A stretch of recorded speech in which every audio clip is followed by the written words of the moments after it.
It okay? Hey, all right. Welcome, Jan. Hi, Ed. It is great to see you. So my guest today is Jan Steiner. Jan, if you like the From the Heart podcast, you have Jan to take the credit. If you don't like the From the Heart podcast, you can still blame me. But I only tell you that because how the story goes is that Jan and I were sitting in somewhere in Anaheim Hills or Yorba Linda back in Mhm. 2019, about 5 years ago now, I think it was. And we were having a conversation about a lot of things like we tend to do. And you're going to hear a lot more about the great conversations that she and I have had over the years. But this particular conversation had taken a turn and started talking about podcasting.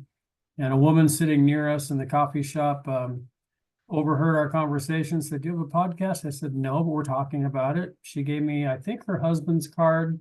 And Mhm. within a day or two, I'd had a conversation with Todd Frazier, who was a mutual friend of Jan and mine now. Todd was the initial producer of the From the Heart podcast. So yeah, Jan, you were, as I have joked about, when businesses start on the back of a napkin sitting at a bar, I guess the proverbial napkin conversation for the From the Heart podcast was you and me. So We're thank you more for like that. a coffee people than We the were bar coffee people rather people. rather than the bar. Yeah, absolutely. You may see a bottle of wine behind me, but I'm a coffee guy. So yeah, so Jan has been a longtime friend, family business owner. You'll hear about her former family business, Thoro Packaging, which was a member of the Center for Family Business at Cal State Fullerton. That's how we met, probably about a decade or so ago. And gosh, we just go we are going to go a lot of different directions in this conversation. Let me just tell you a Okay. little from my notes here from her bio. I'm looking off to another screen for those that are watching on YouTube, but if you're listening, you don't care where I'm looking. Jan Steiner is the former president and CEO of Thoro Packaging, is a dynamic and influential leader who is highly regarded as a thought leader, manufacturing industry trailblazer, motivational speaker, and published author. More on that in a minute. As a powerhouse businesswoman who grew her award-winning manufacturing company from $1 million to just under 40 million in revenue, Jan was asked to contribute to the Ben Franklin Honor Society's Book of Wisdom supplement in 2020 and 2021. In this collection of personal stories of challenge, perseverance, and she's holding the book up for our viewing audience. This is excellent. And the love of the graphic communication industry, Jan penned an essay entitled, "If You Don't Make Dust, You Eat Dust." And I love that. We're going to go back and talk about that today as well. This is not only Jan's personal motto and guiding principle, but the perfect title for her inspiring entrepreneurial experience. She also wrote Joining Forces, a chapter in Lisa Marie Plasky's best-selling book, Connection, The New Currency. And I love that. I love where this book goes as well. It showcases that connecting with other people on an authentic level is not only an important skill, but the new currency for success. And I would attest to that greatly. I tell everybody the only talent I have is that I can connect.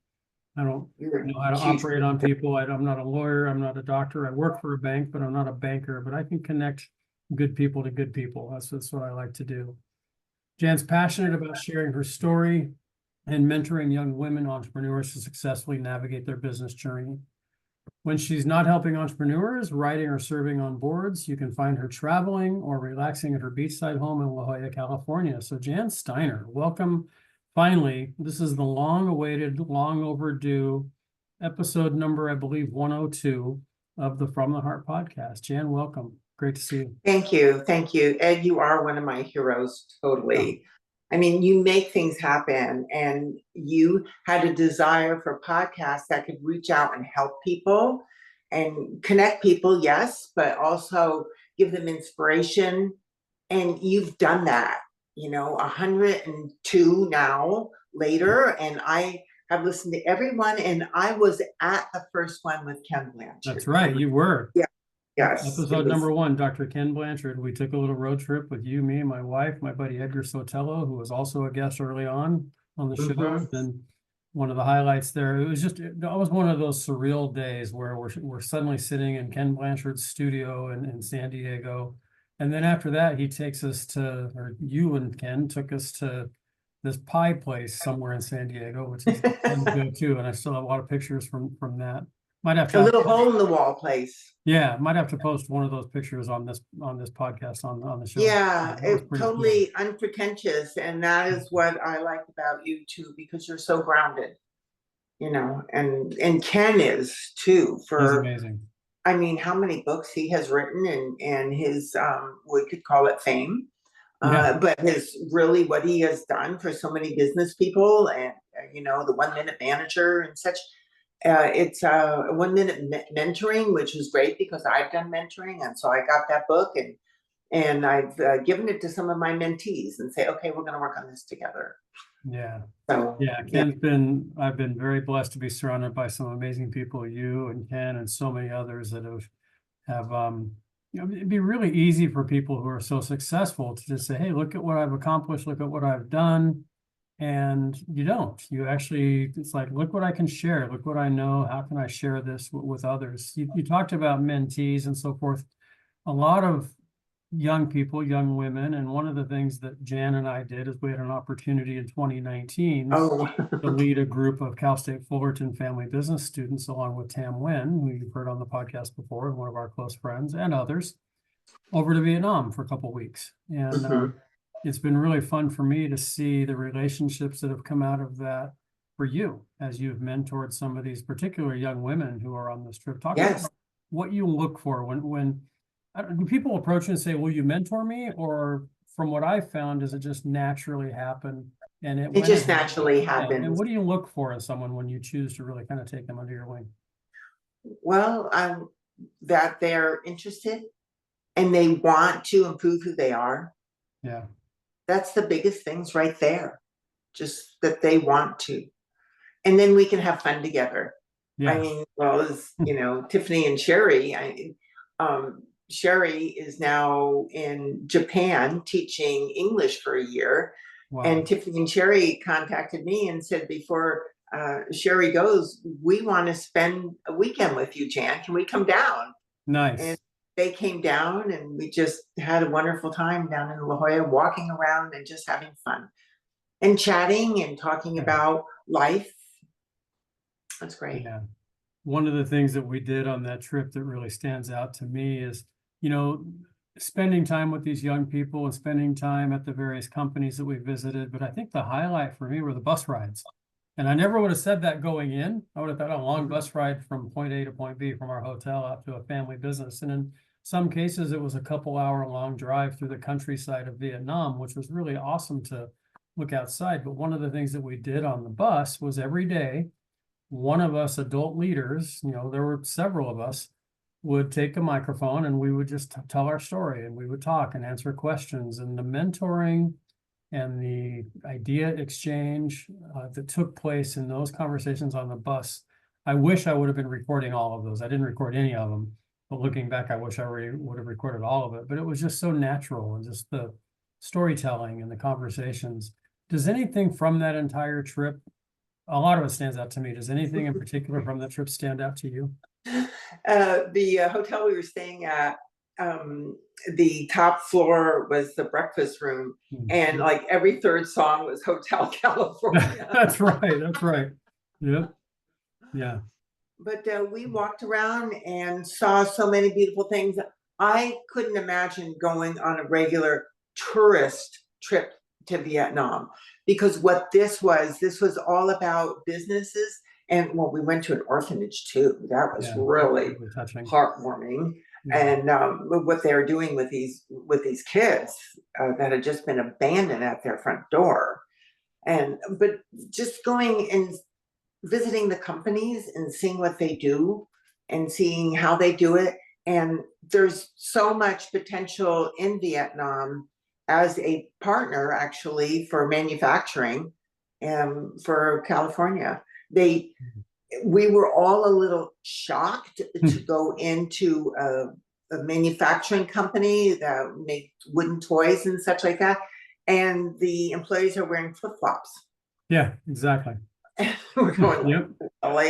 Yeah, something wrong with this picture. It wouldn't fly in Southern California or in the United States, that's for sure. I Yes. remember seeing Yeah. your eyes on a couple of those, and you're just like, are they really in flip-flops here? But they've got this heavy machinery. However, it was a fabulous trip, and Yeah. it was great, and it was interesting to watch. I call them the youngsters. They're not youngsters, but they're younger than us Right. that were there, and how so many things opened their eyes as well. Yeah. Because Yeah, we that were was really, hosted so by yeah. traditional California people who are now living in Vietnam as well. So, Yeah. and we went to Tom's father's house for dinner. Yep, that was pretty awesome. Yeah, that was a, Yeah, you don't sorry for get those that of you who on a are regular listening in. trip. Jan and I are just strolling down memory lane here for a moment, talking about that Yes. trip. That was very life-changing for me. It was a, one of those times. There's been a few times in my life where I've stood somewhere and thought, wow, I can't believe I'm here. I sat at the steps of the Opera House in Sydney, Australia once and thought, man, I'm sitting in a postcard. I've sat, at Niagara Falls. I've been very blessed to travel to a lot of places in the world, and sitting in Vietnam and sitting on those boats that we took through early on in the trip, of seeing where some of the battles in the Vietnam War were Oh fought. yes, That yes. was pretty amazing. And then riding in the scooters around Yeah, town. right There on the was three scooters. of Yep. us on a scooter. Yeah, that was something interesting as well. So, Yes, well, we'll get off the Vietnam trip now, but yes. I reserve the right to come back to it throughout this conversation. I mentioned in the intro that Jan's a published author and a contributor to a few books. One other book that she's contributed to that's coming out late this year, early next year, is a book that I've been working on with Ken Blanchard and many others, called Boomer Wisdom: Love Letters to the Next Generation. At least that's the working title now.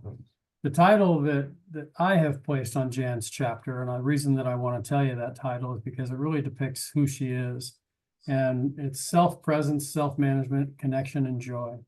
And when I think about Jan, connection, joy, presence, self-management, those are all terms that really define who you are. When I Wow. met you, probably about 10 years ago, you were running Thoro Packaging in Corona, California. Yes. A company. Talk a little bit about Thoro Packaging. I know, in the outset, I mentioned you took the $1 million company up to 40 million before you sold. You bought your dad's, you didn't inherit, you bought your dad's company. Family businesses can transition ownership a lot of different ways. One of the most successful for the longevity of a business is if the next gen buys the company from the previous generation. No entitlement there. And so talk about that transition. When did you know you wanted to get into the business? When did you think you might be taking over this male-dominated company in a male-dominated industry? And how that Well, I'll go back a couple of years before, because when I graduated high school, I really wanted to go to the Fashion Institute, because I'm a pretty good seamstress, or I was then, and I designed a lot of my own clothing and for other people. So that's really where I wanted to go. However, my dad always had this desire to start his own company. And so he started it just as I graduated high school. So everything went into that. So I went to community college, called junior college at the time. And I took merchandising and I took accounting classes. And that really gave me a good foundation. And so I was working, it took me 3 years to get through junior college, because I was going to school. I was working my retail job that I had at Sears at the time, 20 some hours a week. And I did volunteer work at my dad's company. I did a lot of the deliveries, and I also did the books. So, or whatever needed to be done. Sure. So when I graduated community college, then Sears, who I was working for, offered me a job in their executive training program. So I took that. So because of retail, I always had a day off during the week. And so at that time, where did I go? I went to Thoro to help out, and do whatever needed, the books and whatever needed to be done. And it was a really good experience. And then one day my dad said, I want you to come to work here full time. I said, well, Dad, Sears pays me. So he basically met my salary plus a couple dollars. And so I became the receptionist. It was a one-girl office, receptionist, invoicing, accounts receivable, accounts payable, all the stuff, payroll, all the things that are done in a small company office. Were you in your early 20s, late teens? I was in my very early 20s. Yeah. And one of the things is, one day there wasn't enough money for payroll. I knew it. My dad intuitively knew it too. I said, I need to leave my desk for a little bit. And I went to the bank where I was always a saver. And I had saved some money, like $350.22. And which in 1971 or two was quite a bit of money at that point. Yeah. And I closed out my account and I took it to my dad. And I said, Dad, now we can make payroll. Wow. And with that, that was my beginning. Then afterwards, he gave me some shares in the company. Yeah, he saw that you were more interested in the people than in yourself, which that's such a great leadership. And I had invested. I had invested in the company. Yeah. So I was really getting the hang of everything at Thoro. And I went back to junior college to take a class in banking. I was the only non-banker in the class because I wanted to be able to understand what a banker looks at with the financials and how to talk to a banker. Because the bankers weren't liking us very much. It was probably because of our financials, but they were a small company. And you had to go pull your $350 out of your account. That sort of yes. Yeah. So we were. So after I completed that class, then I was able to go to the bank, and we got the loan that we were looking for, which was good. And a couple years after that, about a year after that, I was getting a little bit bored in the front office. And I said to my dad, Dad, I think we need more sales. And he said, you're right. There's a door, there's a world, go. Oh, nice. And just make sure your desk is covered.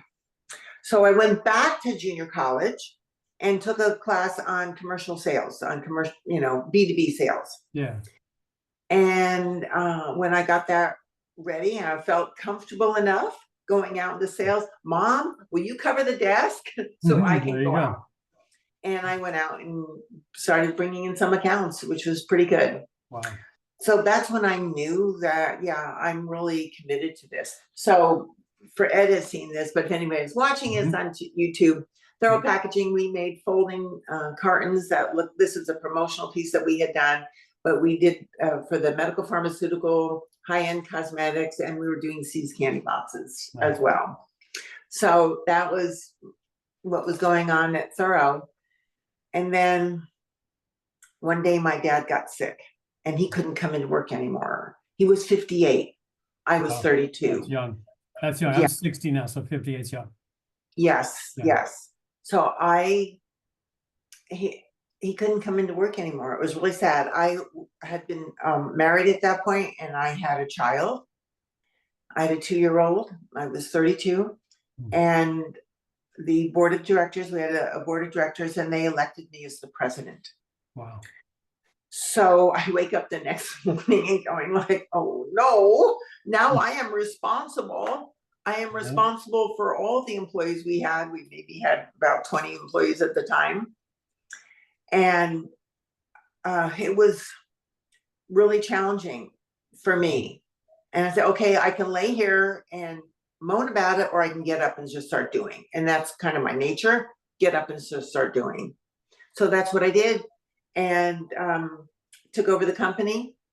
A few months later, we, our one board of director who had a 25% interest in the company, he had bought in as an investor, and we needed that at the time. Sure. We really did. Maybe we might not have made it if we hadn't invested. Anyway, he believed that women did 2 things well in the business.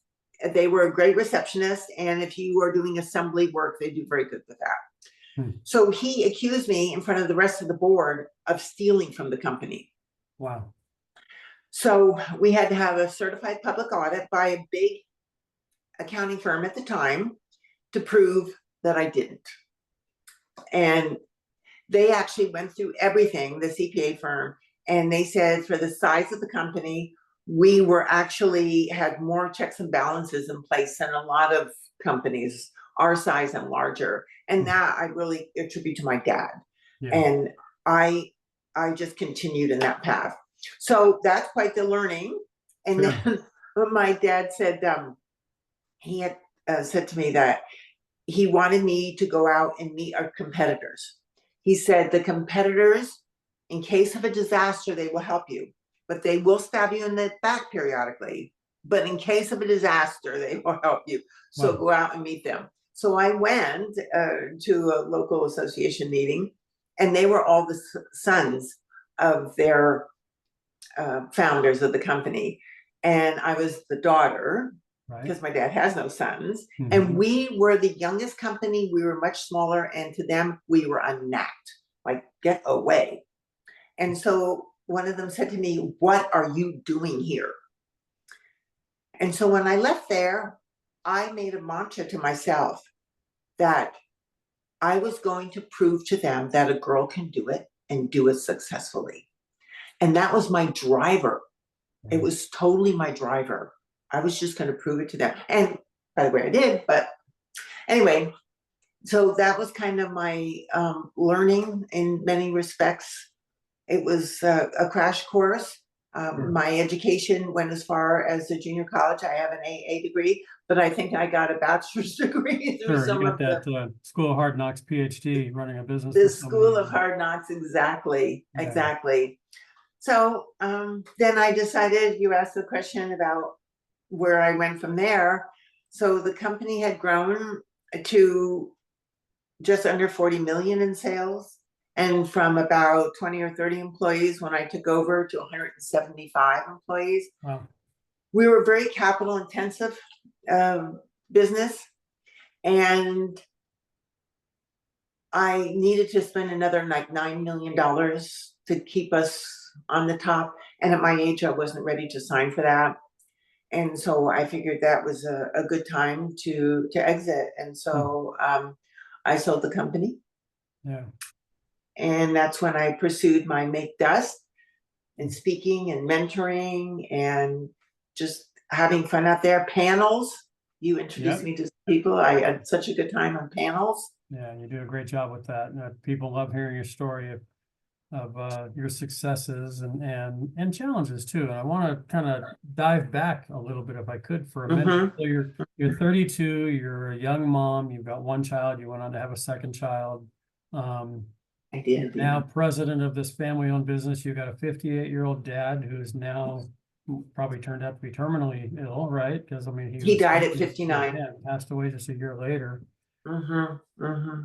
Other than those obvious challenges of trying to balance, family and company and the emotional side of about to lose your dad, what other types of challenges, maybe under the radar challenges that you wouldn't expect looking back? A board member accusing you of stealing when you had a few years earlier taken your money out of your account to cover payroll. Ironic that they'd accuse you of something totally opposite of that. Challenges that jump out at you, and how did you get through those? A day at a time. Yeah. And believe me, well, I had a strong faith, as you know, and I would say, okay, God, I know you don't give us any more than we can handle, but like, are we done? I wish I had the confidence in me that you have in me, right? Yeah. Exactly. Because it was a year after we bought out. So that 25% shareholder, we said shortly after we found out that I hadn't done anything wrong with the company, we decided that we needed to buy him out. We did not need him around. Sure. So that was a big buyout because it was 25% of the company, and we had to come up with a value, which we came up with a mutual value that either he could buy us, my mom out and me, or we would be able to buy him out. And so we had a number in mind, and he thought for a while he was going to buy it, and he told the employees at Thoro that he was going to be their next boss. You don't really need to listen to Janet anymore. Wow. So that was quite interesting, to say the least. So it was all good though, because we were able to figure out a way to buy him out, which was had to take us. We took this very conservatively. I did not take out very much money. I mean, my salary was low in comparison to what we were doing. Even bankers would tell me, you're not taking a lot out of the company. And when we were buying out, in case this gentleman's name was George, in case George bought us out, I figured there was enough money for me to buy myself my own car. And I figured it out. I would be able to buy a Chevy Nova. Oh, nice. So that's the percentage of the company I had. Yeah. But we bought him out, and he said afterwards that was the smoothest transaction he had ever done. So that was all good. And then 1 year later, my mom said, now it's time to buy me out. It took 9 months for the IRS to approve it. But they did approve it, and we bought my mom out. We redeemed her shares, and it was a 10-year buyout for my mom. But it was good. And so I went from maybe 5% ownership to 95% ownership of the company. Yeah. That was good. And that was lessons. Yeah, absolutely. Talk to those that are listening about family business. Obviously, you came into Dad's business, you quickly became an integral part of the business, even when you were thinking you were just getting started as a receptionist. And then I love that you want to sell, there's the door, there's the world, go. Now suddenly you're helping Dad grow this business. You brought Mom into it. I know that your kids have been involved in it for a time. I think when I met you, they were both involved to one extent or another. What advice do you have for the family businesses out there that are maybe in that early stage where they're looking at bringing in family members to be in the business? Advice that worked for you, and maybe some wisdom from things that you learned that you would encourage others to do maybe a little bit differently. Well, one of my goals always was to have my son go and work for a while at another folding carton company to see how other companies run. When he got out of school, was ready to come to work, unfortunately, the economy was going through a downturn. And the companies that I had previously asked, and they were very receptive of bringing him on, were saying that unfortunately we're having to let people go. We can't bring him on as a intern or something like that, So so he came in. And I would encourage people to have somebody to go to another competing company that's maybe not competitive, totally competitive. For us, our business is relatively regional. So having Macy go to another company on the East Coast or someplace else would be great. And I know another company, they sent one of their people to Germany to learn. So yeah, that would definitely be one thing. What types of lessons as a woman business owner stand out to you, that challenges that you faced because you were leading a company that was took over Dad's business? So I'm sure there's that whole thing of people who worked for Dad now working for you when they saw you come up as a young college student and now you're their boss. But also just in an industry, kind of that phrase earlier, you said, what are you doing here, that you heard from others in the industry? Are there challenges that you face as a woman business owner that you would talk to? A lot of women listen to this podcast, a lot that you know, and some that we don't know, but advice or wisdom for them? Well, yes, you have to. I mean, how can we think like a man? You men do think differently than us women do. And you handle emotional things differently, for sure. But when I did take over, one of the things that happened is an employee got let go, and he came back at us and said that we didn't pay his proper termination money. And so the general manager I had working for me then, that my dad had hired, had said, just pay him and be done with it. And I said, no, we're going to take it to court. We didn't do anything wrong. So we brought in our attorney, who has since then, he was a junior attorney with this law firm. And then he became my guiding attorney throughout my whole career. But we went and went to court, and the judge said it was a small claims court. And they said, no, you hadn't done anything wrong. Everything was right. And the next day I went to work, and I'm out in the plant, and we had employees, because some of them were roommates with each other. And one of the guys came up and said, we knew he was full of nonsense, but they were all watching. And I felt that I had to take a stand. And even though it cost more than paying him, I had to take that stand, letting them know, don't mess with me. We're going to pay you right. We're going to be fair. And if it's You know, that's just the way it is. So you have to learn how to trust that we're Yeah. right. I mean, obviously, if I did something totally wrong, they could have done something, but I felt like I need to make a stand. I was the boss now, and there were challenges. A lot of the employees didn't. I wasn't that well received, Hmm.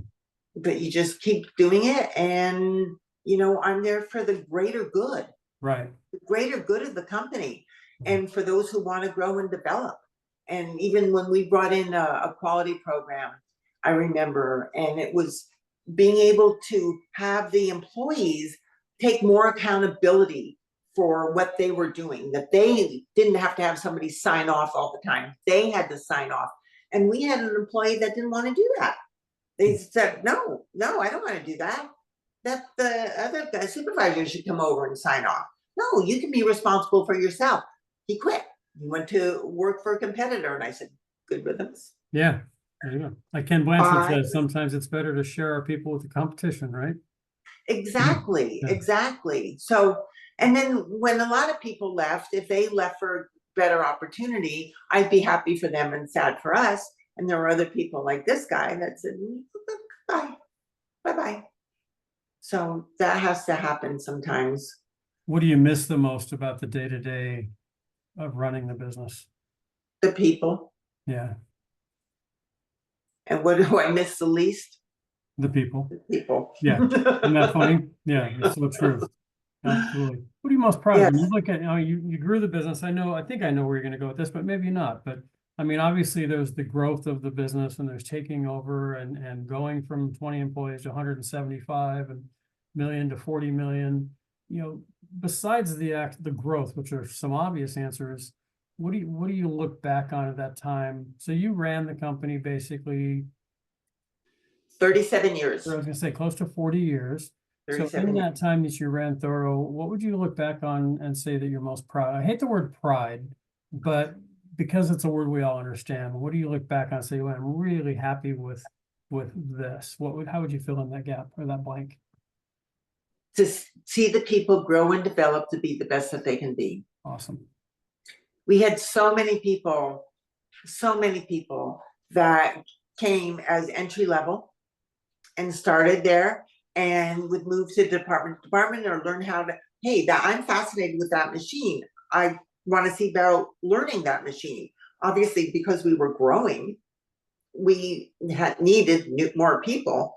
And most of the people we grew internally. And actually, I like that better because sometimes when we would hire an experienced person from another company, a few times they came with bad habits.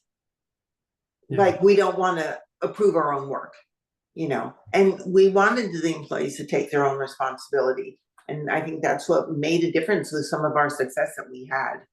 But to see people that came in as entry level, learn how to operate a machine, become the department head, become a shift supervisor, become somebody that's running one of the large departments and is part of the management team, that to me is great. Is there anything you look back on that you would look back on and you would do differently? No, I don't. That's good. No, that doesn't relish with me. So Yeah. You tend to be a person, from what I know about you, Jan, that you don't look back with any regrets. So the things that didn't go well, we learn from, and things that went well, we learn from, and we share. Absolutely. And they say, the biggest window in the car is the windshield going forward.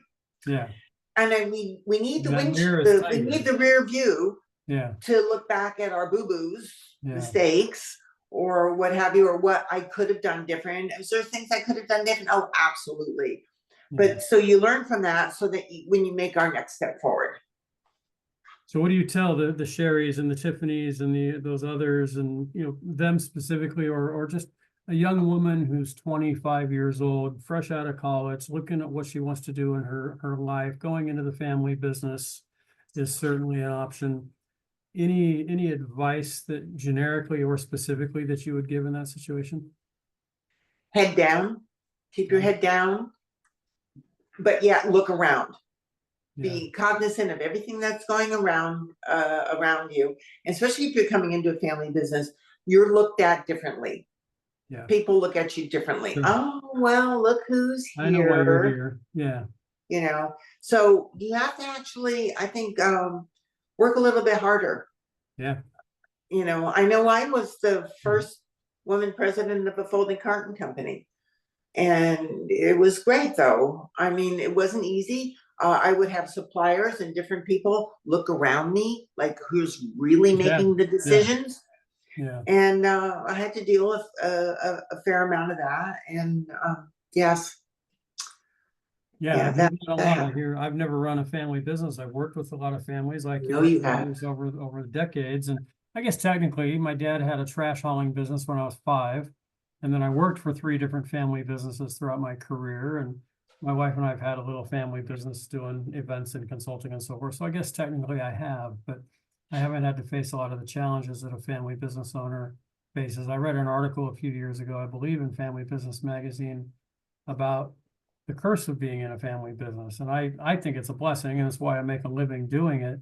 But to your point a minute ago, that, oftentimes people feel like, oh, the second generation or older or younger generations, the third, fourth, fifth generations, oftentimes the perception is they're only there because they have the right last name. And so you really do have to work harder. And that's the advice that I give too to any of the next gen. Hey, you're gonna have to work harder than your counterparts who are Learn. in leadership in just some publicly held company or some private company that's not their own. I'm really emphatic about know the numbers. Get involved with the financials. Yeah. Be able to say, I need to understand the financials, mom or dad.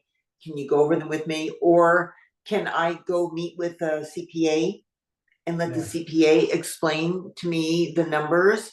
Because the numbers are so essential, because obviously you need profits to continue. Yep.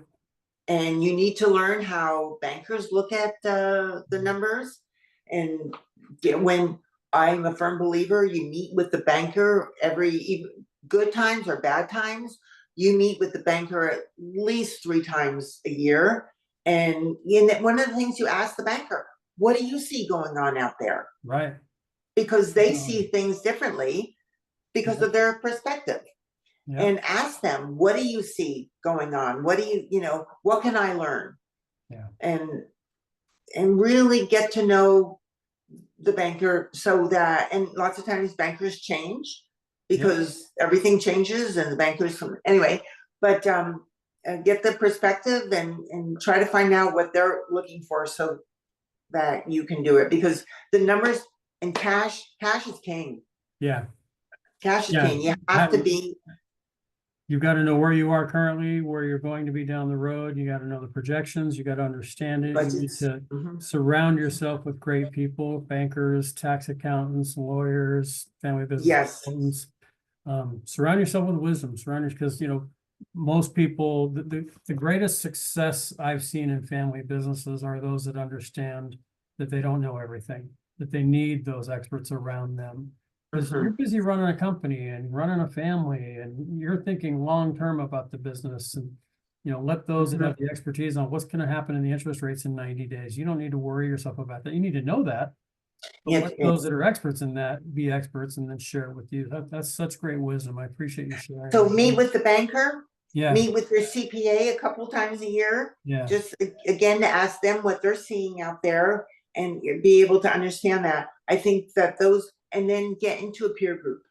Yeah. Because without a peer group, again, you're blinking. Thoro was named after thoroughbred horses, so a lot of the analogies I use are the horses. Right.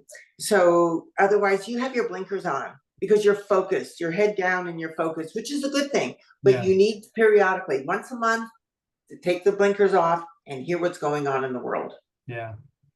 Yeah, can you talk about peer groups? I know you're advocating for it, but without, breaking any confidentialities, of course, what's some of the value that you've seen in some of the peer groups that you've been in or that you've led? Oh, I have had so much wisdom that I received from the peer groups, because everybody comes in with their own challenge. And when you get to hear that and hear the processing of it, you grow, you learn, because everybody is running their own company and they have the same stumbling blocks, maybe different than yours, Right. but everybody has a stumbling block. And when do we learn the most? We learn the most when it hurts us the most. We also learn tremendously when we're hearing a situation with somebody else. Yeah. And then you go, I want to be able to avoid that. How can I avoid that? Yeah. So those are the things that you learned. Yeah, it's great when we can learn from our own mistakes, but it's even better when we can learn from someone else's, right? Oh yes, and I know people have learned from mine.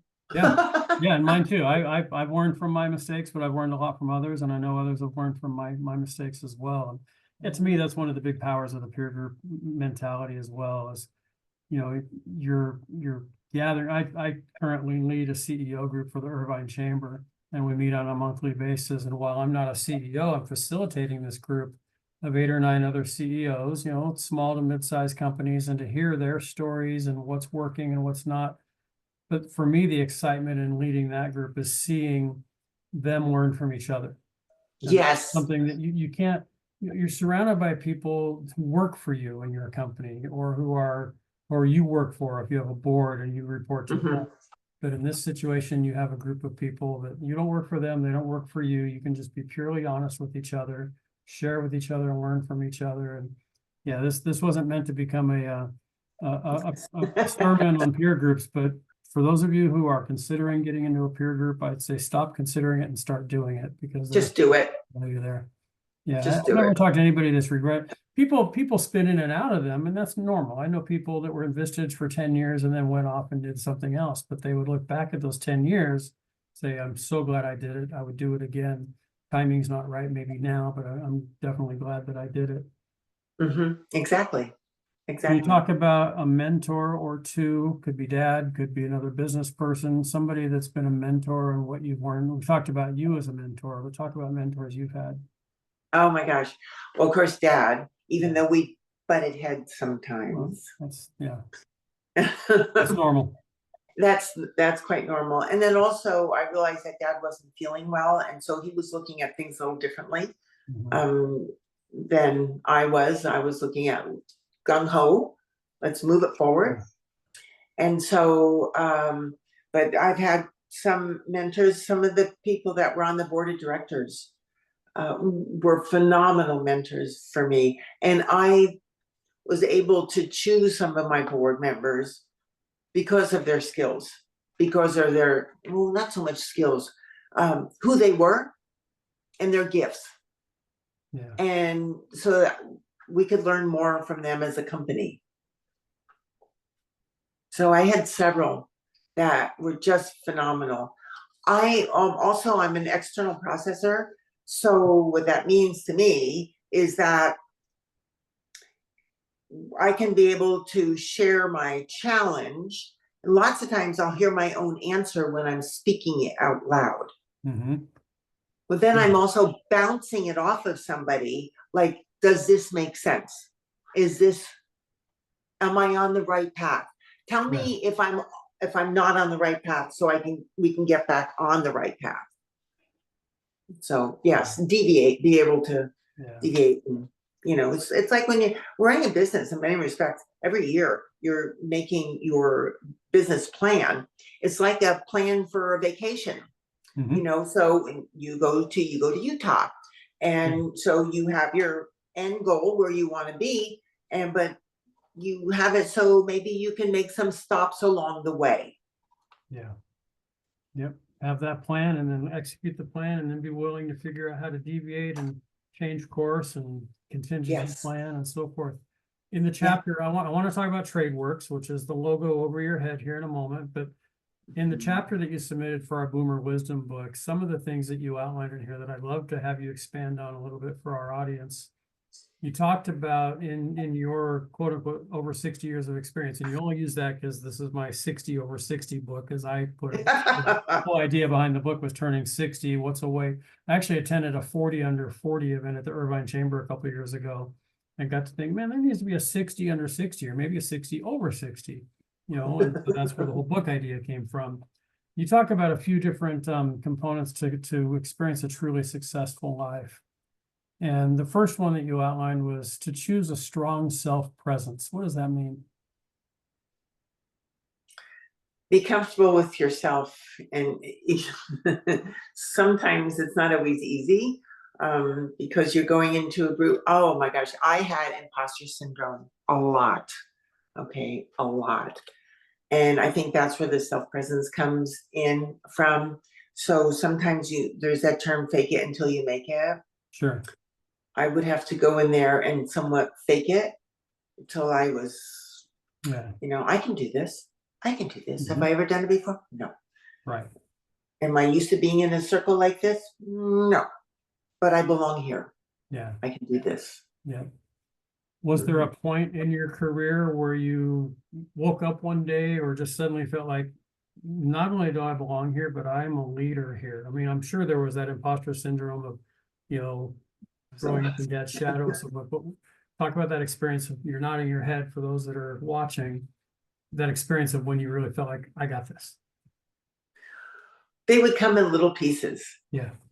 They would come at little pieces when I would feel like I got it. Like, okay, I can handle this. This is good. I can do it. And there was just little pieces here and there. Yeah. Yeah, my first experience in feeling like I kind of understood how to lead happened in a tragedy, and I've outlined it on this podcast before, so I won't dive into it now. But I was leading a team of about 15 people on a very high volume help desk for a very large company, and thousands of calls coming in a day. But it was go go go go go, and then a tragedy happened in the family of one of my employees. And we had to not only continue to manage the help desk and keep business going, but I had to turn and manage and lead and be compassionate towards this woman and her family and the tragedy that they had had. And at the end of the day, I looked back at how I and our team handled it. And I thought, somebody asked me, I think my wife or a family member said, would you do anything differently today other than that event not happening? Given that happened, what would you have done differently? And I looked back and thought, I think I would handle it the same way. And I was 33 years old. It was my real first leadership experience. And I thought, even now, 27 years later, I look back on that day at the lessons that I learned. And when I'm having days where I doubt, and I guess the reason I'm sharing this is my advice to anybody watching or listening is harken back to that moment in your career where you felt like, I got this, I can do this, because more things are coming. There's going to be other times in your career where you're not going to feel like you get it. But go back to those times where you handled something really well, or you wouldn't do it differently, and learn from that. And that's what I've done. I'm sure that you've had experiences like that as a leader as well. Yeah, one comes to mind is right after the our shareholder situation. Sure. And we had the certified public audit. So our financials were certified. So we put us in a little stronger position than just reviewed, going to banks. And I said to my mom, my dad had passed away. I said, Mom, tomorrow, she's the majority shareholder at this point. I said, put on your best suit. I'm going to pick you up at that point. I said, I'm going to pick you up after I drop Macy off in nursery school, and we're going to go to banks. And we're going to look for a bank who will help fund us to buy him out. And so we did. So, and then I felt good about that. I felt strong about it, and being able to go into banks and say, now, did I want to have a certified public, the CPA reviewed statement? No, I didn't. Right. But I had it. So let's capitalize on it. What can you do with it? So we took it to banks.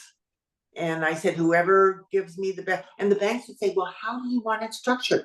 I don't know. You're the banker. You're the banker. You present something to me.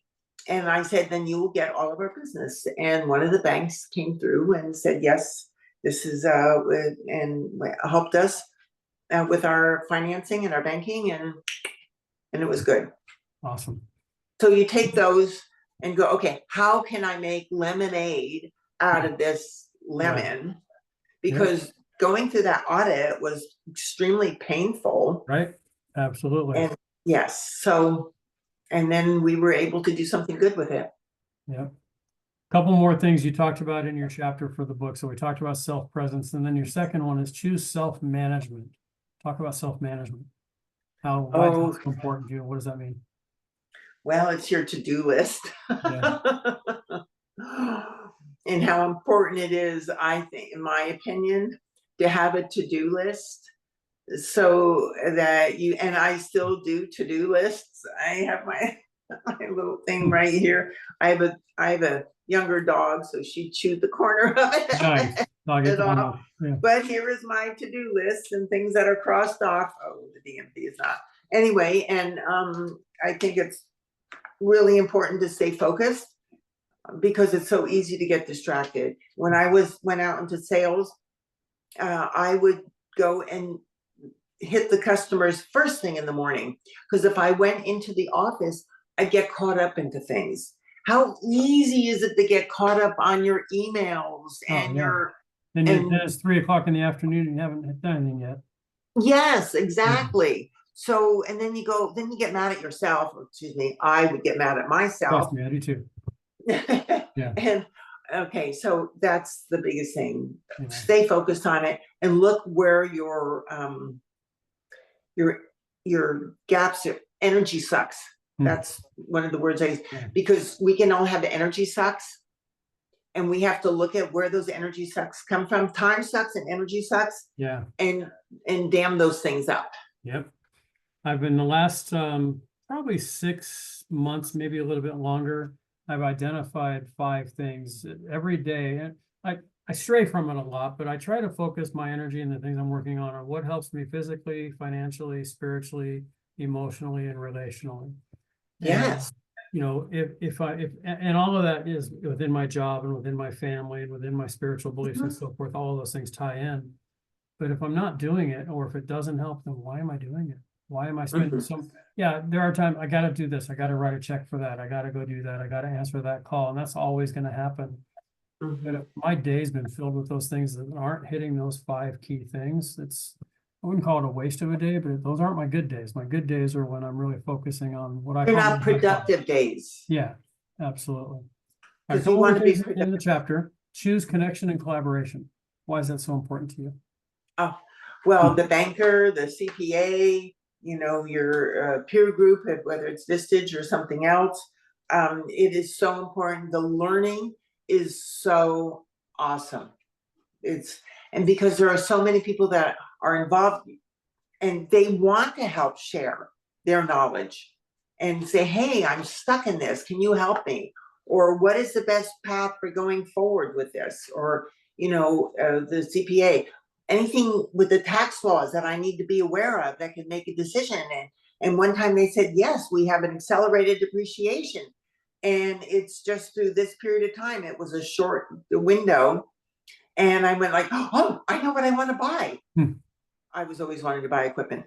And that's what made us a leader. But we were able to, I got the hold of the equipment supplier. How fast can you get this in? Because we have to get it in and we have to get sheets printed in time for our year end, September 30th year end. And if it wasn't for that meeting with the CPA, and we got that accelerated depreciation, which really helped us that year. So those are the things, ask people and they'll share. Yeah, the more you collaborate, the more you can get your problems resolved and build that network. And there's always somebody out there. It's amazing how the more people I get to know, the easier it is to find a solution for something. No, yes, definitely. Then the number 4, and then after that, we're going to get into trade works and we're going to start wrapping up here a little bit. Okay. One of my favorite things that you wrote are 2 words, and I love these 2 words. And when I think of Jan Steiner, I think of this one word, but the word the verb in front of it, you wrote choose joy. Like joy is a choice or something, right? Talk about that. Well, sometimes we have to make that conscious decision. Yeah. To choose joy. How do you do it when you're having a tough day? You've had some tough days. Yes. And it's okay. Matter of fact, I did a little TED type talk about this. It's okay to have a pity party. It's okay to have a pity party, but call a time for it. Okay, I'm having a pity party because that sucked. shouldn't have been, rah, rah, rah, rah, rah. Hmm. Okay, I'm going to allow myself the rest of the day, and then I'm going to get over it. And then you can have that pity party, and then you can storm around and you can do the, whatever, and get it out of your system. Because sometimes I think you need to get it out of your system. When the Riverside Community College turned me down on giving them $1 million printing press. Yeah. I happened to be down in La Jolla, and I walked in the neighborhood. It was really quiet. I didn't see anybody, and I just screamed. I couldn't believe it. Well, somebody came out and Yeah, I'm okay. Yeah. Yeah. Somebody's like, what's happening in my neighborhood? No, I'm okay. Yes. I'm having a pity party. It was, and then I actually felt better. So you have to have those little releases. Yeah. Yep, I feel under the pillow, or I go and I swim, and there are days when yeah, there you go. I'll get underwater and scream, and nobody hears me. Yes. Mm-hmm. I love that. Are there any challenges that you've want to talk about that you've had in your life that was a big learning experience, or you look back and think, man, I really grew through that? 37 years running a business, right? Yeah. It was always learning. One of the things my dad had said, it'll never be boring, and he was right. And it was one learning after another learning, and I grew a lot with that. And that's where I'm willing to share some of my experiences with others because of that, and to be able to pick yourself up by the bootstraps and say, okay, I can do this. I can do this. I'm curious, what breaks your heart? Breaks my heart. To see people get stuck, people that have potential, and they just want to wallow in a pity party instead of picking themselves up and doing something. You have the talent, you have the ability. Quit whining and do something. Yeah. That's what breaks my heart when I see people doing that. Yeah, I love that.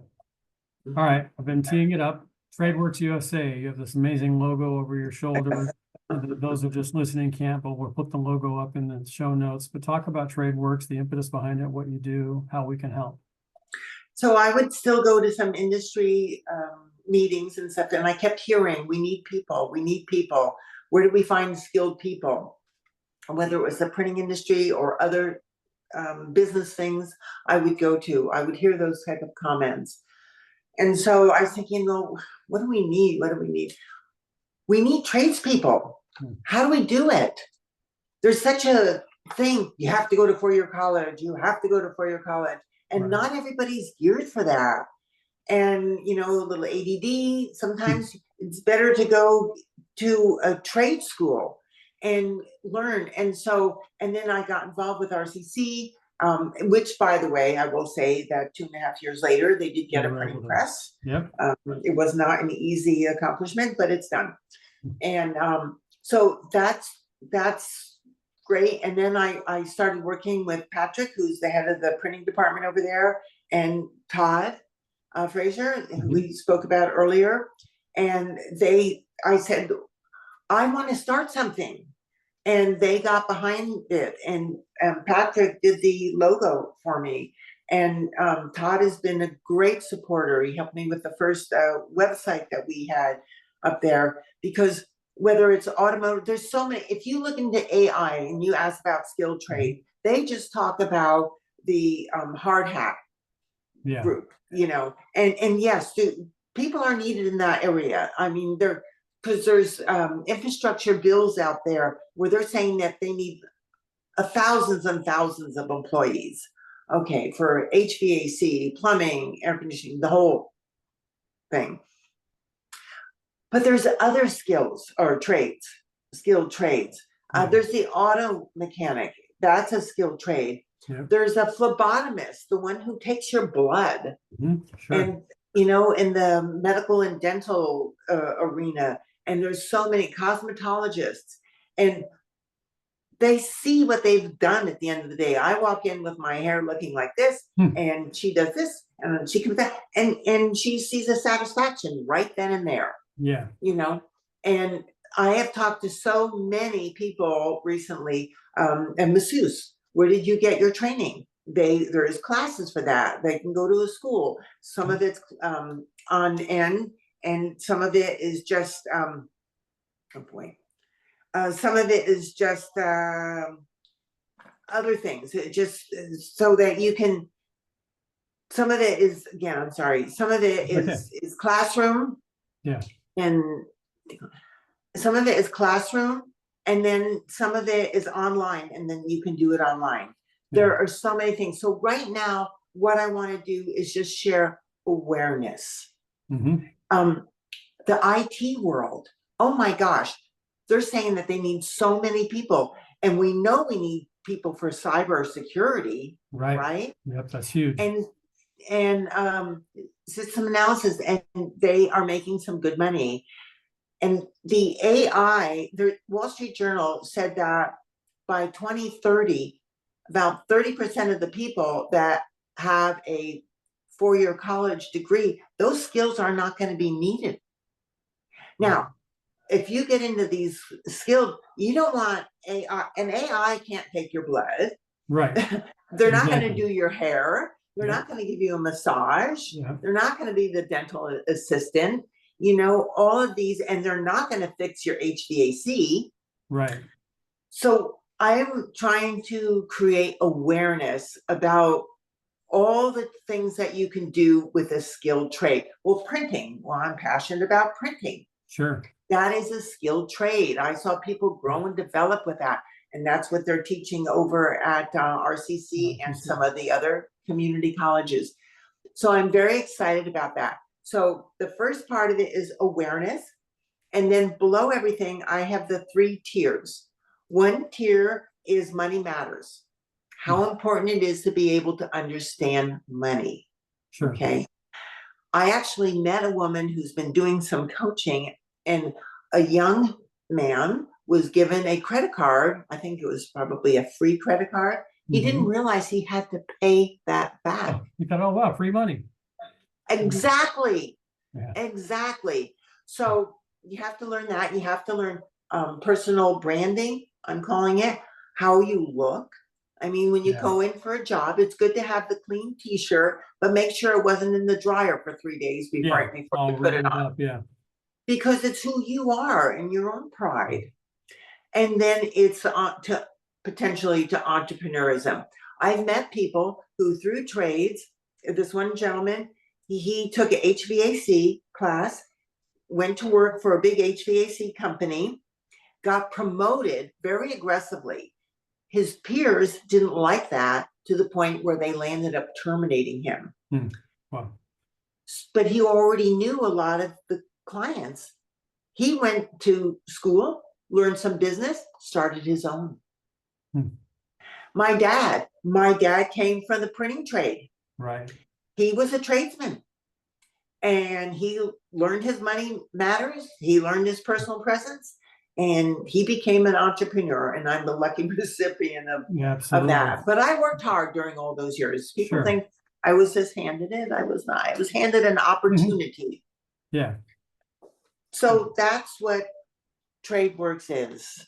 Awesome. And you have how do we choices. learn more about it? People want to learn more about it, or get involved, or work with their kids. What's the best way for someone to contact you? Well, okay, it's tradeworksusa.org. Okay. You can go onto our website, and you can contact me, Jan, at tradeworksusa.org.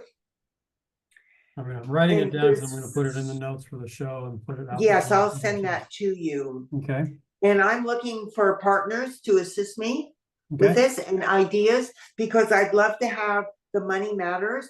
Okay, so in California's infamous wisdom, they have decided it's important to add finance classes, personal financing classes, to the high school curriculum as mandatory for a student to be able to graduate. They just decided this. They will start this in 2027. Okay, as a business owner, if you have an opportunity, you don't wait 3 years.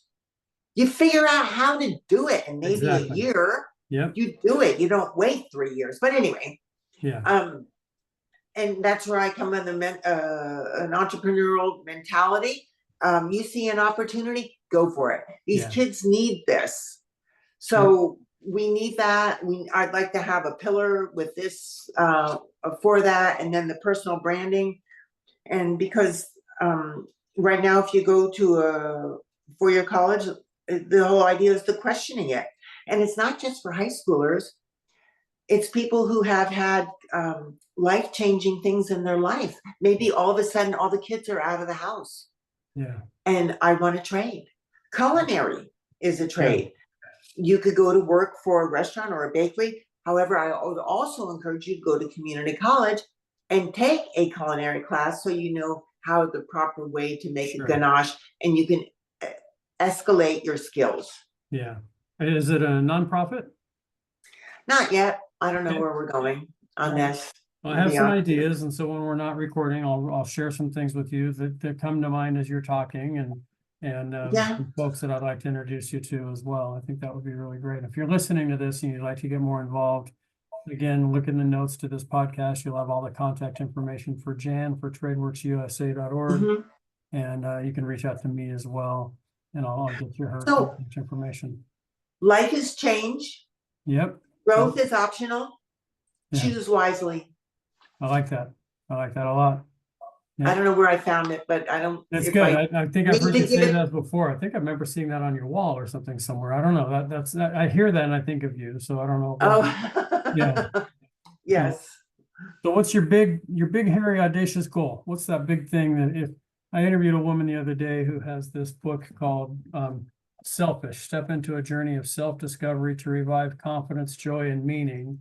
And one of the things that she talks about in this book, I'm going to see if I can find it really fast. If not, I'll stop looking. But she talks about that big goal. If you knew you couldn't fail, what's that one big goal that you have? Well, we used to talk about that at Vistage, the CEO group. Yeah. And my goal now is to be able to get, and I am feeling like I'm getting TradeWorks launched so that it creates awareness, and then I'd like to develop it more beyond just awareness, so that I actually see people saying, you know, that is an option for me. I have a passion for culinary, and maybe that's something I should go into. You know, that's what, because you want to be able to do something that brings you joy. Yeah, absolutely. Because as you know, there's a lot of hours to it. And I have to say, I enjoyed so much of at Thoro. 98% of my job, or 95%, I guess, was joy. And to be able to see people grow and develop and see the opportunities that they can do, that is my goal. And that's when I know I'll become successful. But I like to be able to hear that too from people. So my goal is to get this up and going, getting some people that can, I have an assessment on there. So it's a beginning of an assessment. So they can start looking at things, and then to be able to have other people that can help me interview people and say, okay, so tell me more about what you would like. I like that. It's different than what at school counselors, they kind of push you to a 4-year. Right. Go get that education, get that degree, go in, nothing wrong with that. But no, especially if you want to be an attorney, an educator, an engineer, a doctor, please. Yeah, I want my doctor to have gone to a 4-year college and then some. And then some. Yeah. Yes. Absolutely. The person doing the, others working there in the operating room, I want them as highly educated in their field as possible. Whether that's a 2-year education, whether it's a trade, whether it's a doctor, just get that education. So yes. So when you look back at the end of a day and you think to yourself, wow, Jan, you had a really good day today. What has to have had happened in that day? Oh, well, I've gone for a walk with my dog. There you go. Yes, as part of it. And to be able to feel like I'm making progress with TradeWorks. Yeah. Awesome. I'm really focused on it. Yeah. Well, one thing I know about Jan Steiner is if you're focused on it, it's going to happen. And that's one thing. Things don't just happen by chance in your life. You've been a great role model to me and to many of us on your work ethic and on your attitude and your approach to life. And going back to the beginning of this conversation, arguably the greatest 2 professional and in many ways personal weeks of my life were those couple of weeks we had in Vietnam. That was wonderful. We went up to that 9th floor restaurant you alluded to, and we all had breakfast together, and then we hopped on the bus together and we went out to companies and visited them, and went to some hole in the wall restaurant for lunch, and then hopped on the back of the scooters and went and got our haircut or whatever we were doing, to get to be around you and to hear your stories and to watch how people responded to you too. That was pretty cool. Thank you. Having It you was on that fun. trip and being such an integral part of getting me on that trip and getting so many others. So I thank you a lot. And I'll continue to thank you for your support, emotional, financial, and otherwise. Just the resource that you are for all of us and that you were on that trip was just really, really appreciated. It was great. Yeah. So as we wrap up our hour together here, and as you've heard on some of the other podcasts that you've listened to, you know my last question. And so I'm going to Yes, ask you Hart, I do. point blank. I'm going to just say, Jan Steiner, you know, and I've talked with you about this, and I've talked with you because you have been my informal podcast producer, huge backer. You've been a fan, you've been an advocate, you've been a disciple, you've been an ambassador for what we do. But most of my interviews are asking this one question for an hour, and now I'm going to just ask the question as a question, and that is, Jan Steiner, what's in your heart? Right now, so much of it is being able to encourage people to look at the option of what a trade can do for their life and their happiness and their future. Awesome. All right, I am going to